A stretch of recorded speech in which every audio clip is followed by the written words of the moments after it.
Pension বন্ধ, ক্যান্সারে ওষুধ কেনার টাকা নেই। জলপাইগুড়ি পৌরসভার গেটে চেয়ার পেতে বিক্ষোভে প্রবীণ কর্মীরা। সোমবারের পরও আবারও বকেয়া পেনশনের দাবিতে উত্তাল হয়ে উঠল জলপাইগুড়ি পুরসভা চত্বর। দীর্ঘদিনের প্রাপ্য পেনশন না পেয়ে দেওয়ালে পিঠ থেকে যাওয়ায় পুরসভার মূল গেটের সামনেই প্লাস্টিকের চেয়ার পেতেই অবস্থান বিক্ষোভে বসলেন অবসরপ্রাপ্ত পুরকর্মীরা। বিক্ষোভকারী অবসরপ্রাপ্ত কর্মীদের অভিযোগ, দিনের পর দিন তাদের কেবল মিথ্যে আশ্বাস দেওয়া হচ্ছে।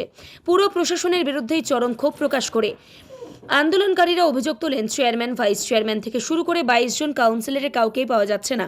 কার্যত অভিভাবকহীনভাবেই অবস্থায় ঢুকছে জলপাইগুড়ি পৌরসভা। আন্দোলনকারীদের স্পষ্ট হুঁশিয়ারি, অবিলম্বে বকেয়া পেনশন না মেটালে এই অবস্থান জারি থাকবে। চিকিৎসার অভাবে বা অর্থাভাবে যদি কোনো অবসরপ্রাপ্ত কর্মীর মর্মান্তিক পরিণতি হয় তবে তার সম্পূর্ণ দায় পুর কর্তৃপক্ষ ও 22 জন কাউন্সিলরকে নিতে হবে। যে পৌরসভায় আপনাদের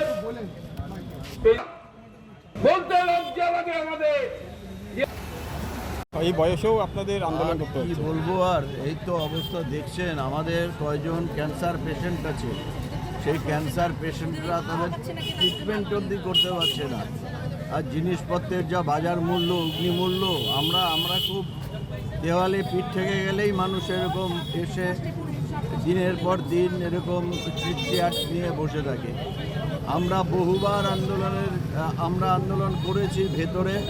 আমাদের যারা কার্যকর্তা আছেন অফিসে, executive committee, executive officer, finance officer, আমাদের সঙ্গে খালি মিথ্যে কথা বলেন। চেয়ারম্যান আসলে দেব, এদিকে চেয়ারম্যান উধাও, ভাইস চেয়ারম্যান নেই, 22 জন কাউন্সিলর তারা উধাও, একেবারে গার্জিয়ানহীন। আমাদের জলপাইগুড়ি পুরসভার অভিভাবকহীন অবস্থায় আমরা আছি। এখন যদি আমাদের কারো কোনো দুর্ঘটনা হয়ে যায়, কারো যদি মৃত্যু হয়ে যায়, তার দায় দায়িত্ব কিন্তু এই জলপাইগুড়ি পুরসভার 22 জন কাউন্সিলর যারা আছেন তাদেরকে নিতে হবে। এটা আমরা হুঁশিয়ারি দিয়ে দিতে চাই।